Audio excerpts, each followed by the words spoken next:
Subscribe کیجئے ہمارے channel شاہد رضا اشرفی official کو اور بیل آئیکن کو پریس کیجئے جس سے آپ کو نئے نئے ویڈیو کی نوٹیفیکیشن ملتی رہے۔ تو ناظرین السلام علیکم ورحمۃ اللہ وبرکاتہ۔ آج کا بیان حضرت شاکر علی نوری کا بیان رہے گا کہ اللہ کے راہ میں خرچ کرنا اس ماہ رمضان میں کس طریقے سے آپ کے لیے فائدہ کرے گا۔ تو پورا بیان ضرور سنیں اور اس پر عمل بھی کریں اور اللہ سے دعا کریں کہ اللہ ہمیں نیک عمل کرنے کی توفیق عطا فرمائے۔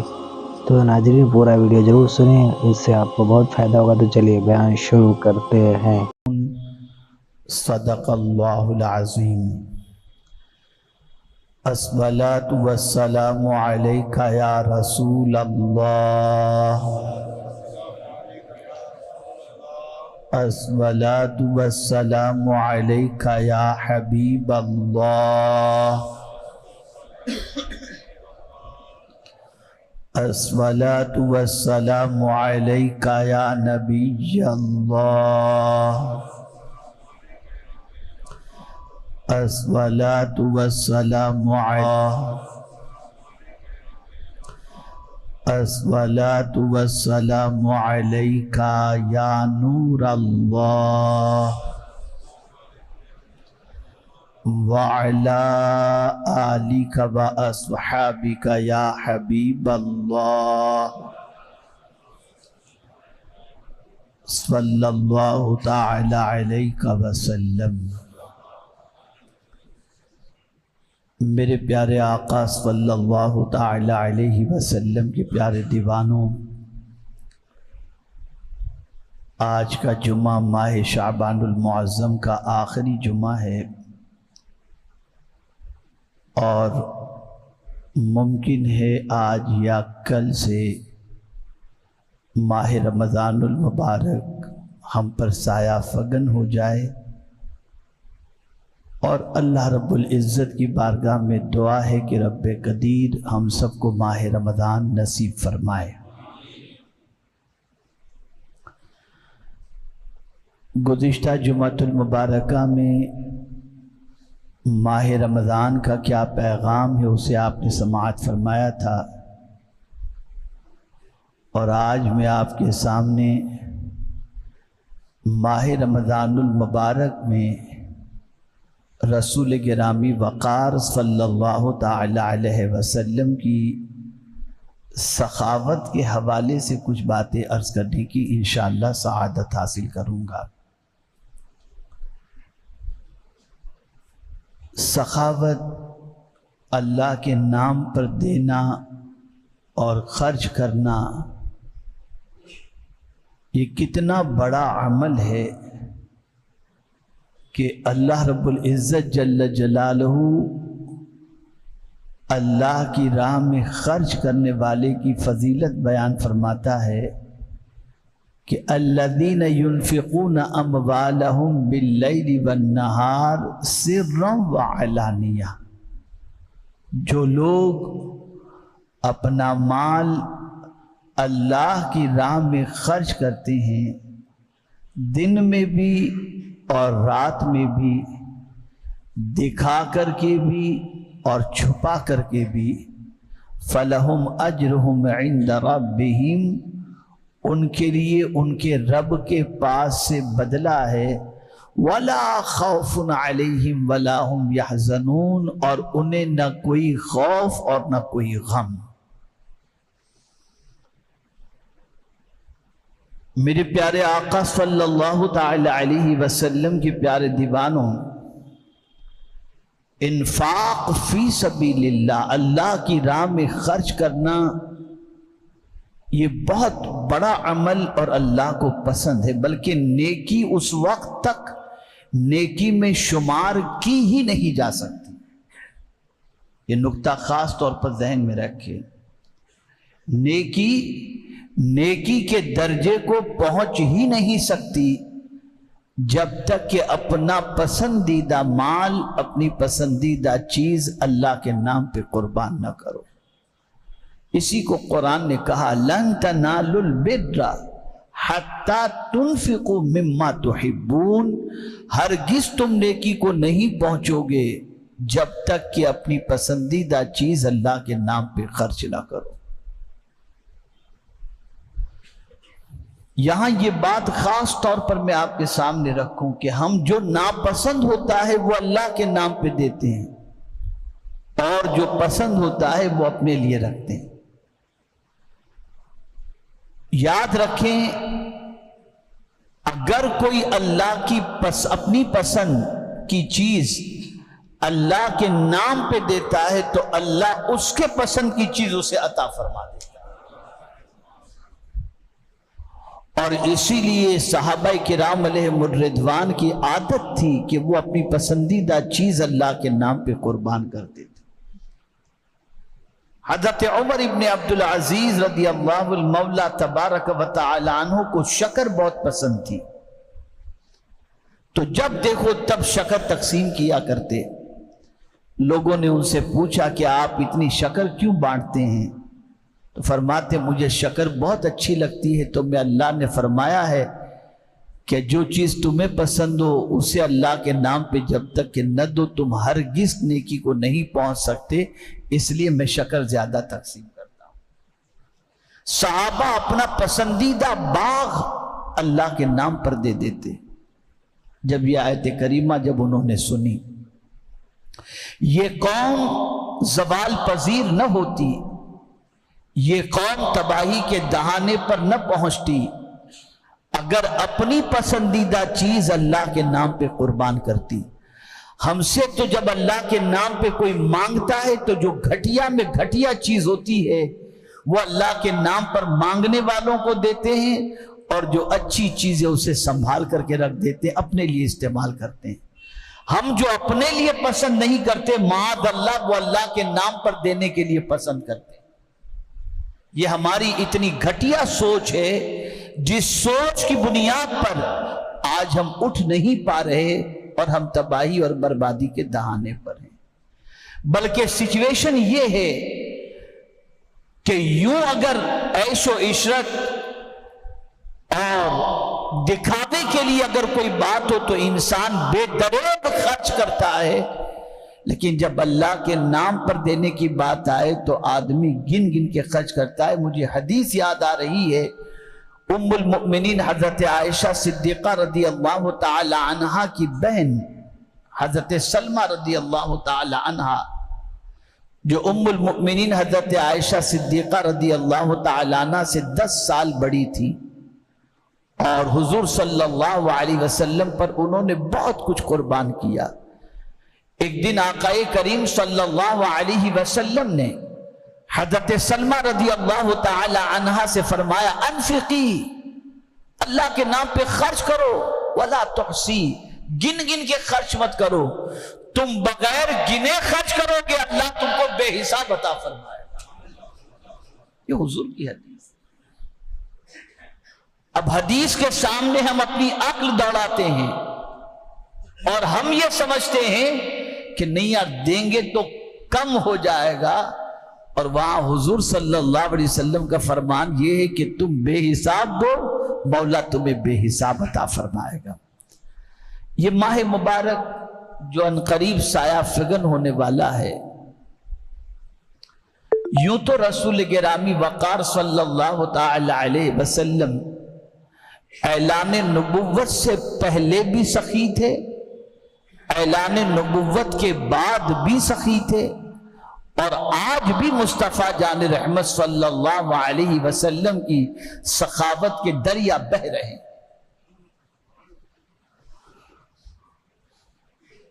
حضور صلی اللہ تعالی علیہ وسلم کی سخاوت کا عالم یہ کہ بظاہر اگر حضور صلی اللہ علیہ وسلم کے پاس کچھ نہ ہوتا اور کوئی مانگنے والا آ جاتا تو آقا کریم صلی اللہ علیہ وسلم قرض لے کر اس سائل کے سوال کو پورا کر دیا کرتے اور اس کی جھولی کو بھر دیا کرتے۔ لیکن کبھی سرکار صلی اللہ علیہ وسلم نے کسی سائل کو منع نہیں فرمایا، اور جو چیز بھی حضور صلی اللہ علیہ وسلم سے مانگی آقا کریم صلی اللہ علیہ وسلم نے انہیں عطا فرمایا۔ یہاں تک کہ مانگنے والوں نے جنت مانگی تو حضور نے جنت بھی انہیں عطا فرما دی. یہ شان.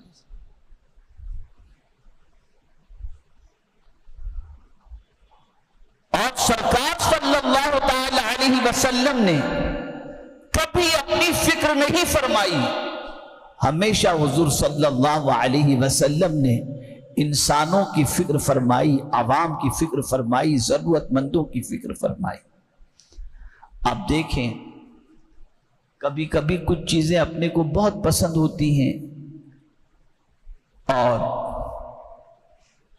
خود ہم لوگ دین کی جو اللہ ٹوٹی پھوٹی خدمت لے رہا ہے تو کوئی بندہ خوش ہو کر کوئی اچھی چیز تحفے میں عطا کر دے، پسند بھی آ جاتی ہے، اس کو ہم رکھتے بھی، اس کو استعمال بھی کرتے ہیں. ایسے ایک خاتون نے بڑی محنت سے، بڑے ارمان سے حضور صلی اللہ علیہ وسلم کے لیے ایک چادر تیار کی اور آقا کریم صلی اللہ علیہ وسلم کو تحفے میں یہ چادر عطا فرمائی. بہت دھاری دار بہترین چادر یمنی اس نے تیار کی. آقا کریم صلی اللہ علیہ وسلم تک وہ چادر پہنچائی گئی. رسول گرامی وقار صلی اللہ علیہ وسلم نے وہ چادر دیکھی، بہت پسند آئی، جی چاہا کہ ابھی پہن لوں. وہ چادر لے کر سرکار صلی اللہ علیہ وسلم اپنے حجرہ مبارک میں تشریف لے گئے اور جا کر کے سرکار صلی اللہ علیہ وسلم نے وہ چادر پہن لی. اور پہن کر جیسے ہی صحابہ کے مجمع میں آئے، ایک صحابی کی نظر چادر پر پڑی. سرکار صلی اللہ علیہ وسلم سے عرض کرتے ہیں حضور یہ چادر مجھے عطا فرما دیں. آپ سوچئے یہ چادر مجھے عطا فرمائے. آقا کریم صلی اللہ علیہ وسلم فوراً واپس حجرے میں تشریف لے گئے اور جا کر کے وہی پرانی چادر پہن لی اور یہ چادر وہ صحابی کو دینے کے لیے آئی. جب سرکار صلی اللہ علیہ وسلم واپس چادر بدلنے کے لیے تشریف لے گئے تو صحابہ نے آپس میں ان باتیں شروع کر دی اور ان کو تھوڑا سا ان پر ناراض ہوئے کہ ابھی تو حضور صلی اللہ علیہ وسلم نے یہ چادر پہنی ہی تھی اور تم نے مانگ لی. کہا میری بھی ایک تمنا ہے، میرا بھی ایک مقصد ہے. اور پھر سرکار صلی اللہ علیہ وسلم نے جب انہیں چادر عطا فرمائی تو انہوں نے برجستہ عرض کیا کہ میری تمنا ہے کہ میں جب مروں تو یہ چادر میرا کفن بن جائے. تو اس کو مجھے کفن بنانا تھا، اس لیے میں نے حضور صلی اللہ علیہ وسلم سے اس کا سوال کیا. لیکن آقا کریم صلی اللہ تعالی علیہ وسلم نے کبھی بھی مانگنے والوں کو انکار نہیں فرمایا. ہر سائل کو اس کی طلب سے زیادہ اور اس کی طلب سے سوا سرکار صلی اللہ علیہ وسلم نے عطا فرمایا.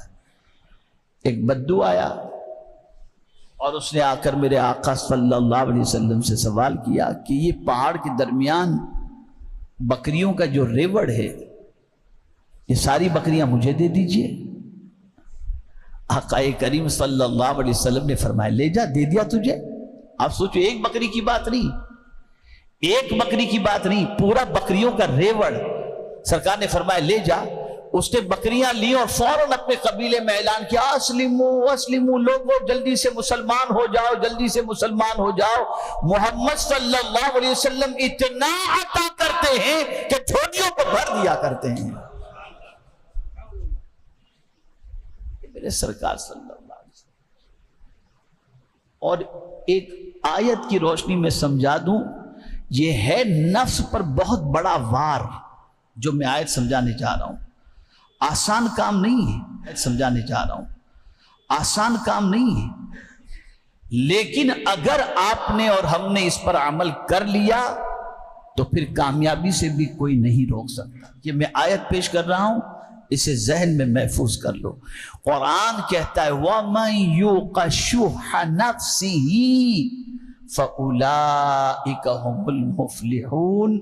جو نفس کی لالچ سے بچا لیا گیا، یعنی لالچ جو ہوتی ہے نا، یار یہ مل جائے، یہ مل جائے، یہ چلا جائے گا تو کیا ہوگا، وہ جو لالچ.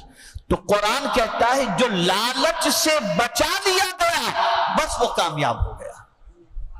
وہ کامیاب ہو گیا۔ اور پہلے کی قوموں کی ہلاکت کی وجہ بھی حضور صلی اللہ علیہ وسلم فرماتے ہیں کہ ان میں لالچ بہت تھی۔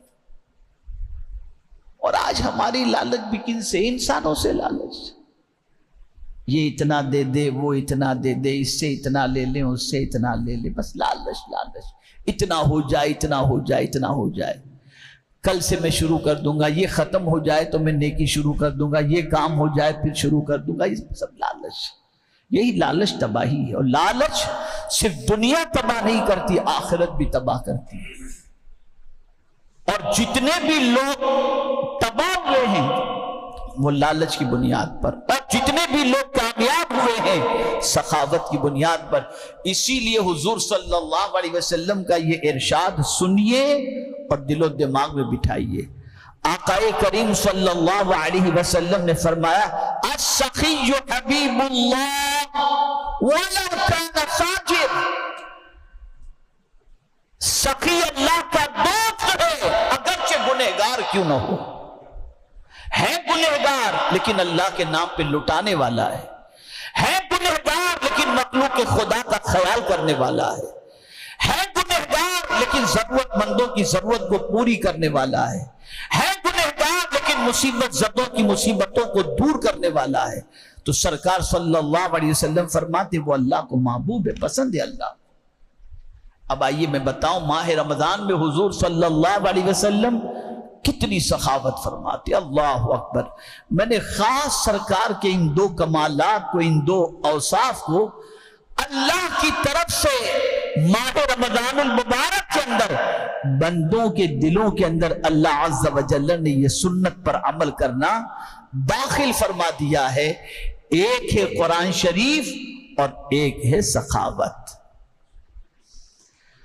جو عام دنوں میں بھی کسی کو پانی نہیں پلاتے تھے وہ بھی رمضان کے اندر لوگوں کو افطار کرانے کے لیے تیار ہو جاتے ہیں، یہ جذبہ پیدا ہوتا ہے۔ اب آئیے سنیں حضور صلی اللہ علیہ وسلم ماہ رمضان میں کیسی سخاوت فرماتے ہیں۔ صحابہ کرام علیہم الرضوان فرماتے ہیں کہ سرکار صلی اللہ علیہ وسلم رمضان کی راتوں میں جب جبریل امین علیہ الصلاۃ والتسلیم سے قرآن کا دور کرتے تو صبح سرکار صلی اللہ علیہ وسلم کی سخاوت کا عالم یہ ہوتا کہ تیز ہوا سے بھی زیادہ حضور صلی اللہ علیہ وسلم سخاوت فرمایا کرتے تھے۔